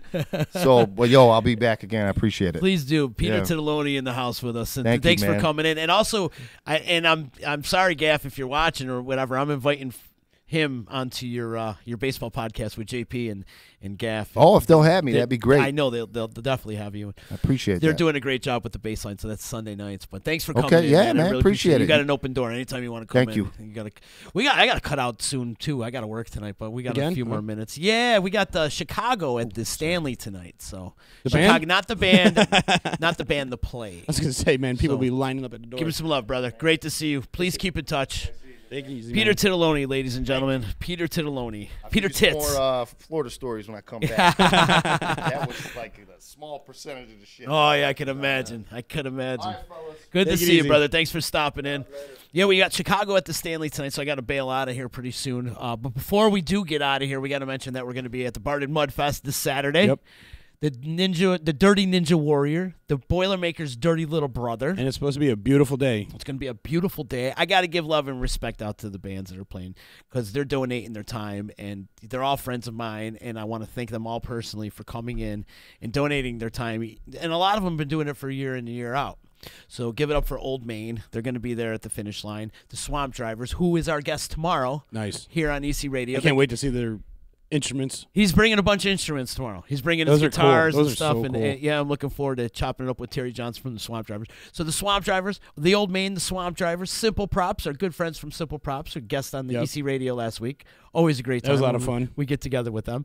Alternate Universe from Newtown, Connecticut. Speaking of which, Masucci's got to get his head shaved In soon. fact, I saw Masucci last night at the at the Stanley because he's working at the Stanley for the show, and I said that people have been inquiring about him shaving his head. We should do it live here on EC Radio. Well, that's what he said. So I think we're going to touch on it next week. I think next week is the week that he comes in and we should bring in Paulie.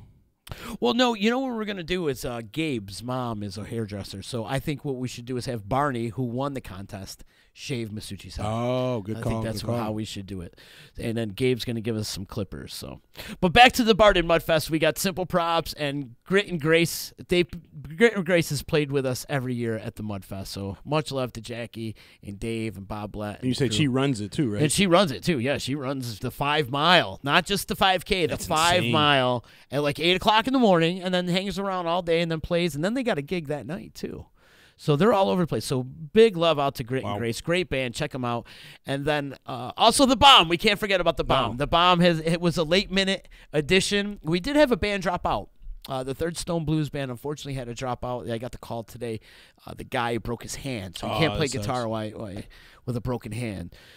So it works out really good. So we're just going to go back to the original schedule, which is going to be each band gets an hour, and The Bomb is going to be there as well. So they're going to take the stage right around 3 o'clock. So the post-race after party is always a kick-ass party after the Barden Mudfest. So definitely come on out to that. It's at MKJ Farms out in Deansboro. Even if you don't want to run the race, you can just come and hang out. You pay $5 to park. That $5 goes to the local fire department. And you just come out and hang, and you can take a tractor up on the course and watch people get muddy and dirty and struggle throughout the course. And then after that, drink a bunch of great Saranac, eat Ray Brothers barbecue, have a couple Saranacs. Listen to some great bands. Listen to some great music. And it's a huge variety of music this year. You got the Old Main, which is like a bluegrass Americana band. And then you got the Swamp Drivers, which are pretty much like a blues rock band. Then you got Simple Props, rock band. Great rock band. And then you got Alternate Universes. It's kind of like a Motown type of band, classic rock. And then The Bomb throws in a little mix of a little heavy metal in there, you know. Get you a little pumped up. And, get you a little pumped up. And then Grit and Grace to end it all off, which is an amazing country band. They are, and I'm not even a country fan, but what Grit and Grace does, they bring a party. They make you dance. It's hard not to tap your feet to Grit and Grace. So it's going to be a great party, a wide variety of music. And what I like, going there last year is like as people are finishing the race and like you run into a lot of friends that you didn't know were even doing it, and they're covered in mud, but everyone's in such good spirits and they're ready to have a couple beers and go over the race and what they did and what they thought was the hardest and like the fun of it, and everyone's just in good spirits and it's a great time. We ran into so many friends last year. We did, and it was a lot of fun. And not only that, but the family that puts this together, they're great people. And if you want to run the race, you can log on to bardenmudfest.org, and you can check out all the good stuff that they got going on. Like I said, there's a 5K, there's a kids course, there's a 5 mile. The 5 mile starts about 8 o'clock in the morning, and then in the 5K they do a couple heats. So it's like every half hour they do another heat. I want to say they do like 5 heats. So that's for the 5K. And then after you're done, you hang out and watch some great music, drink some beers. It's a great time. It's an absolute great time. And I know right now they got a ton of registration going on. There's a lot of people that are going to be out there this weekend at MKJ Farms. And it's supposed to be like 65, 70 degrees.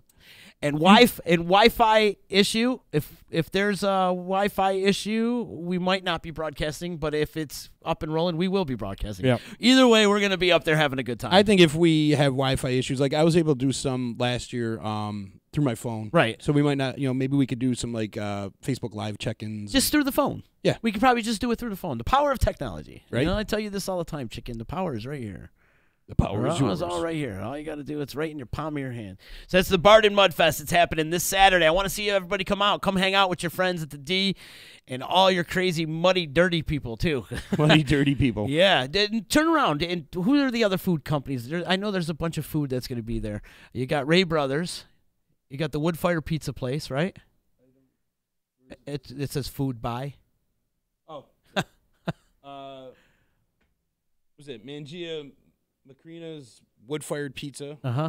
And the Grapevine Authentic. The Grapevine, of course.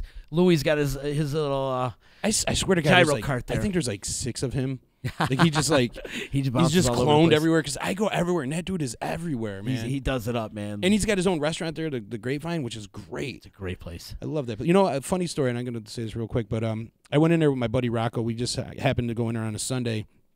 And we go sit down. It's the first time I ever been in there. And he's kind of running a little ragged, and he comes up and he's like, "Listen, it's going to take a little while, before the food comes out. I just want to let you know it's going to be a little slow." He goes, "I'm not normally open on Sundays. I was in here cleaning up, and people came to the door, so I decided to open up." Wow. And like the place ended up being packed, and I was like, "Dude, that's so cool!" Like he just opened up the doors on a day that he wasn't even open, but he's like, "Come on in," and he just fed everybody. And how cool is that? That was really cool. And Lotus saying he loves him. You got to. You got to love that guy. Louis is a great man. Been around doing it forever. Yeah, and you can find him on Varick Street every Thursday night. Yep. And even after the concerts, when we're done doing the concerts, you'll see him on Varick Street cutting up his gyros and his lamb, and he does it up. He does it up really, really well and at a high level. It's such a great, seeing a guy like that hustle like he does. Yeah. You know what I mean? Yeah. Absolutely. So that's what we're eating. Well, and then Ray Brothers. Ray Brothers is so delicious, and I'm excited to see my Ray Brothers people. Dude, when we were at Modown, and we were like right there in the wind path of great care of us, didn't they? Of Ray Brothers, dude, you just smell that all weekend long. You're like, oh my God, it's so good. And what they do at the Bar to Mudfest, they do their pork sandwiches, and they do some chickens, and they'll do some ribs and stuff. But they keep it kind of minimal, but everything they put out is quality. Great. Absolute quality.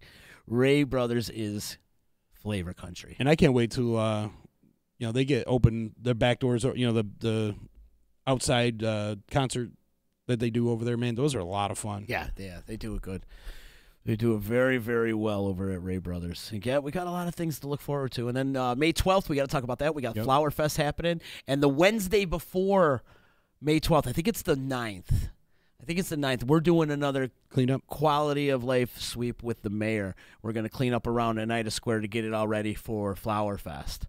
So we get some volunteers. So we're going to need some volunteers and hop on the cleanup team with us. I know some of the girls from the Home Ownership Center are going to be joining us. Oh, nice. And then our friends Angela from BB Design and a couple other people are going to be joining us for Utica Love. So we've got some people that are going to be joining us for the cleanup. We're going to clean up around Oneida Square, get it all in tip-top shape for Flower Fest. Flower Fest is May 12th, happening on Oneida Square. We're blocking off half of Oneida Square. You know the circle? We're blocking half of that off. And we're going to put flowers all over the place, and it's going to look nice, and it's just in time for Mother's Day. So you got a nice event to bring your mom down to. And we've got some great music by my girl Zizi and Amos Donnell, and Jerry D and the Dove Tones are going to be there as well. So we got some really cool music happening May 12th for Flower Fest. So we're going to be talking about Flower Fest as the weeks come up. And also the cleanup. It's exciting. It's good stuff, happen around the area. Yeah. Yeah, and then after Flower Fest, we'll be talking a lot about Summerfest and what Gina Scampone is doing over there with Summerfest. That's going to be a great time. Some awesome music, and then all the great concerts coming to the Saranac Brewery, brought to you in part by our good friends at Creative Concerts. Yep. So we've got a lot of stuff to look forward to. And then also, I got to mention, I put the cat out of the bag the other day over the weekend, but I'm going to put this in your head right now. We're having an Electric Company reunion. Yep. We're having an EC reunion. It's happening. It's not going to happen until July 20th. So put that on your calendars now, July 20th at Wakely's, which is the old EC. In case you did not know, Wakely's 700 Varick Street. We're going to be down there. Perfect place for an EC reunion. It's at the old EC. It's going to be at the old EC. It's happening on July 20th with guests, and I am super psyched to catch up with Peter Prince and Moon Boot Lover. It's been a long time, probably since the EC, since I've seen it. I'm still peeing in the backyard. But that's going to be really fun, man. The EC reunion happening July 20th, and you're going to be hearing a lot about it as weeks come up. We're going to be talking a lot about it, so I'm looking forward excited to that. for that, too. I didn't want to make the announcement so early, but Peter went ahead and made the event. And did he? Yeah, he just did it. He was like, are we confirmed? Yeah, and then like a day later, there's the event. I'm like, damn it. Because I wanted to make the big announcement and everything, but I'm like, it's all right. It's all right. So the Electric Company reunion is happening, people. This is why this show is named the EC, is because of the bar that I owned for 10 years here in Utica. And actually Chicken came up with the idea, EC Radio, because he figured it would be a good way to get people to tune in and listen. And it brings that whole spirit back, like with all the bands that, come in and out of here. And it just has that feel to it. And like, I know you're a little modest when you talk about the bar, but, there's been a lot of, families built because of that bar. You know what I mean? And a lot of friendships, man. There's a lot of people I know because I used to hang out at that bar all the time that became like my family. Yeah. And, when a bar goes out of business, very rarely do they make a documentary about it. And very rarely do people get really upset that that bar is gone now. That's true. And because it's a place that, you know, kind of like Cheers, you go because everybody knows your name. You know, I walk in, you know, I knew Sam the bar bouncer and or Amigo, or, you know, and I come in and I talk to Zurich or Johnson. You could go to that bar by yourself. Absolutely, You man. know? I used to do it all the time. I used to just come in, just hang out, and like there'd be nobody in the bar, and I just sit there with, you know, one of the bartenders and just shoot the shit and have a good time. I got to tell you, last week we were here hanging out for a while on Friday, and I was like, you know what, I'm gonna go to the Dev and go see Max. You know, Max Sheldon was playing down there. Then the Old Main played after him, which was cool. I'm like, wow, all my buddies are here. I might just go down there and hang out. And so I went there by myself. I haven't been to a bar by myself in I can't tell you how long. And I opened up the door, and it just like all eyes on me. I felt like Tupac. It was all eyes on me, and I'm just like looking around like, oh, you know, just kind of beeline to the bar. I'm like, I am that old guy at the bar by himself right now.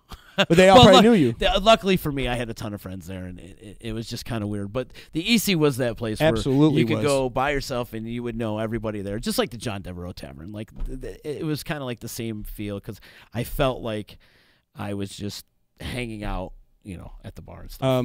Somebody just checked in, David Griffin, saying last weekend I met a couple at a party in Saratoga who met at EC and are now married. Ah, awesome! That's really cool. That is cool. Yeah. I know a few people that have families now. Our friend Kate and John. Yeah. We could go on and on and on. Right. I know. Yes, there's a lot of families established because of the EC, and that's cool. You know, it warms my heart to hear these stories. So that's very cool, Dave. Thanks for checking in, man. Good to hear from you, brother.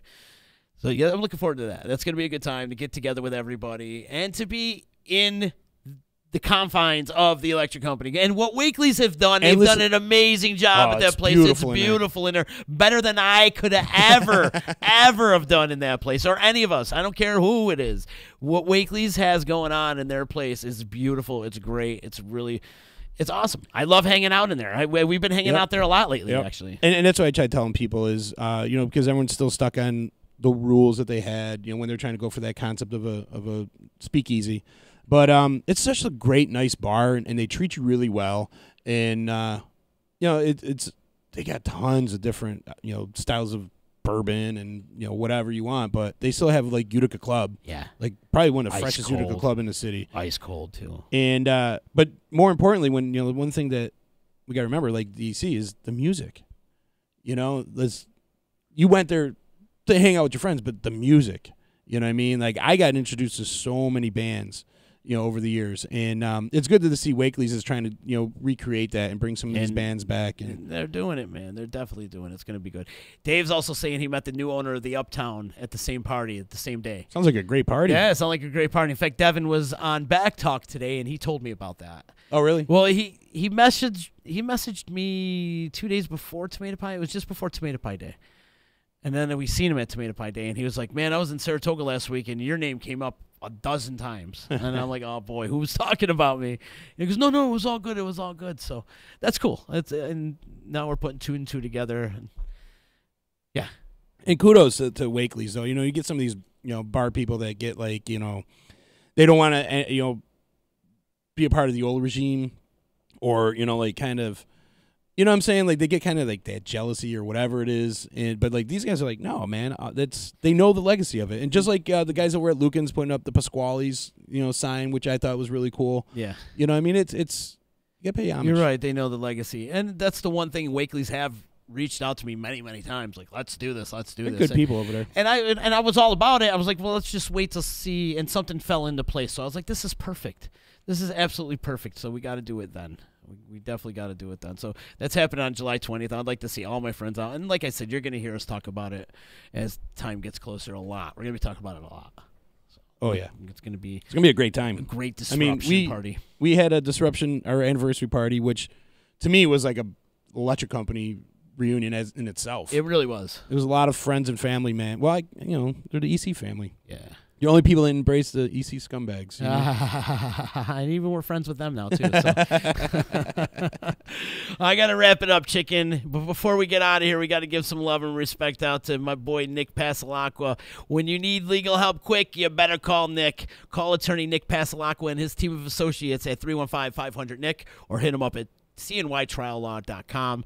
Also, step down to the showroom at 4056 Commercial Drive in Yorkville and see why it's easy to do business with Steve Ponte Volkswagen. Hit him up on the web, stevepontevolkswagen.net. And when it comes to a good quality home inspection, it's priceless. And my man Josh Amodio at 315-525-8725 is delivering quality home priceless inspections, in-depth and detailed reports, thorough inspections, and pays attention to details. Josh has been doing this pretty much his whole life, and he knows the importance of a good quality home inspection. Call Josh before you're ready to put your home on the market, or you're looking to buy a home, or even if you want to update your home, Josh could do all of that. Call him today, Priceless Inspection, 315-525-8725. And also got to give some love and respect out to Saranac for always keeping us hydrated around here. Saranac.com for more information. Check out the great lineup of concerts they got coming up, and pretty soon they're going to be announcing the Saranac Thursday lineup. So I seen that new Utica Club hat. Oh, is there a new hat? Yeah, well, it looked new to me. It's a little darker. It says Utica Club, man. It looks like a really nice hat. I have to go check that out. Oh, wow. They get some great apparel. They always do. They always do, and they knock it out of the park with some of their merchandise. So big ups to our friends over at Saranac, Saranac.com if you want to check them out on the World Wide Web, or go hang out at the gift shop. The gift shop's awesome. Or take a brewery tour on a Saturday. The brewery tour is great. Oh, so much fun. So much fun. And actually, the bar, the 1888 Tavern's open to the public. So if you want to just hop over there on, like, say, a random Friday or something, you can hop over there and have a couple pops till like 8 o'clock at night. The brewery tour is cool. I did that over the summer, and I haven't done it in many years. And it was really cool to see like all the different styles of beers that they brew and like how they do it. And then at the end, you get a drink. Also, we got to give some love and respect out to the Property Sisters of the Mohawk Valley. Right. Great interview yesterday with my longtime friend Brett Ledusky last night from Weichert Real Estate, and it was good that they chopped it up. And I'm glad they're all joining forces together. I think it's really cool. Yep. So we got a lot of love for Addie, Patty, and Lori. That's for sure. The Property Sisters of Mohawk Valley. We love those ladies. Love them, love them, love them. Love them. Great people. I want to remind everybody they can listen to this podcast and previous podcasts of EC Radio and all the awesome content we have here on our brand new website, disruptionnetwork.net. Also, subscribe to us on YouTube. Follow us on Instagram and Twitter. Like us on Facebook. We're on Spotify. You can hit us up on iTunes. If you want, write a review on iTunes for me, would you? That would help me out immensely if you could just write a little thing on iTunes. Go to EC Radio Podcast on iTunes. We're also on Google Play, Spotify, all the streaming media. So if you could, that would be great. And share this video. That helps us out immensely as well. Tomorrow we got the Swamp Drivers on. And listen, if you're not familiar with the Swamp Drivers, come check them out because he's bringing in some very, very unique instruments that you've never seen before. And tonight's Ease, Beats, and Bizz. Ease, Beats, and Bizz will be in full effect tonight. And they've got a couple guests coming in. Oh, yeah. They got a few guests coming in. So Gabe's head, mine was spinning yesterday, so I imagine he's going to come up with something pretty good. Yeah, I'm sure he's going to be doing something. So should be good. Ease, Beats, and Bizz tonight at 8 o'clock. So, yeah, Chicken, I will see you tomorrow, and we're going to get out of here. We'll see you soon. Let's do it. You know what the hell you're listening to? It's EC Radio. We are a generation of lost masculinity, and we got to start getting it back. No matter if you're straight or gay, no matter if you stick it in the front or you stick it in the rear. For the love of our sons, we've got to stick it in there like a man. EC Radio. The Property Sisters of the Mohawk Valley was born when 3 top producing agents with over 25 years of combined experience selling real estate joined forces to take real estate to the next level. We practice with honesty, integrity, and the knowledge to help make the buying and selling process easy and stress-free for all of our clients. We pledge to always make our clients our top priority from start to finish and even after the house is closed. We will always be a valued resource for information and assistance for our buyers and sellers. Our customers over the years have become not only past clients, but great friends. As we join hands together as the Property Sisters of the Mohawk Valley, we look forward to serving our clients and our community and making a positive difference. You can reach us at 315-601-9630 for all of your real estate needs. When it's your hard-earned money on the line that you are investing into a home, it makes sense to choose a proven professional to assist you in making one of the biggest investments you may ever make. Josh's dedication of over 20 years to the home construction industry allows him to bring knowledge and experience to your doorstep. That means you can feel confident and comfortable with his service to you. Past clients love his attention to detail and thorough written reports. By allowing Priceless Inspections to help you make a well-informed decision concerning your property, quality, you will find that a quality inspection is priceless. Follow Priceless Inspections on Facebook or call 315-525-8725. Hi, this is attorney Nick Passalacqua. The team of attorneys I have assembled at Passalacqua & Associates has been carefully hand-picked to include the best trial attorneys in the particular areas of the law that we practice. Have you been charged with DWI or any other crime? Members of our team include former assistant district attorneys, now fighting to protect your rights 24 hours a day, 7 days a week. Have you or someone you love been seriously injured in a motor vehicle accident?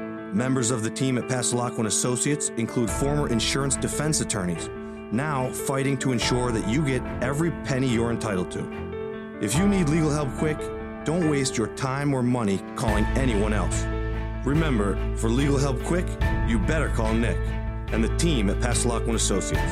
315-500-NICK or 315-500-6425 or visit cnytriallaw.com today.